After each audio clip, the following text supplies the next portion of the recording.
Every year, Uganda's institutions of higher learning churn out about 40,000 graduates, and majority of these seek employment. However, many of these graduates do not have the skills that match the demands of the job market. This 5-day meeting in Entebbe, the annual forum of the East African Higher Education Quality Assessment Network, is discussing ways of improving the quality of higher education in the region.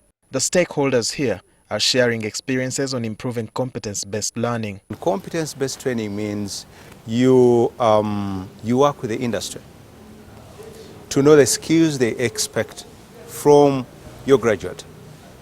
And you go back and factor in the interests of the industry.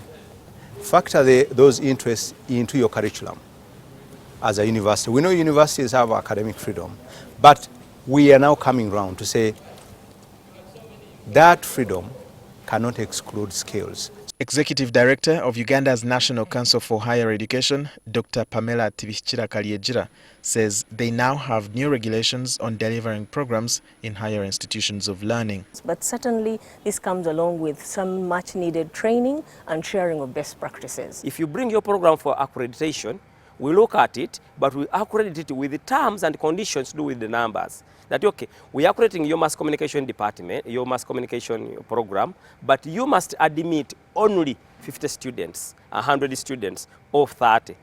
That number is determined by the facilities you have. Permanent Secretary in the Education Ministry, KAKOOZA, who opened the meeting, says government would soon increase funding for the National Council for Higher Education to enable the institution execute its mandate properly. The problem we have had now when we're implementing the Skilling Uganda strategy is that also in some of the industries where we send the learners, actually there are no qualified people even to supervise them because they themselves sometimes do not have the competence. One of the key challenges affecting the quality of higher education is a surge in the number of scholars, yet the number of lecturers, especially at the level of professor, is not commensurate. Evaluation needs to be revisited in line with the number of participants in classes. Because you find one lecturer talking to over 400 students. Walter Mwesije, NTV.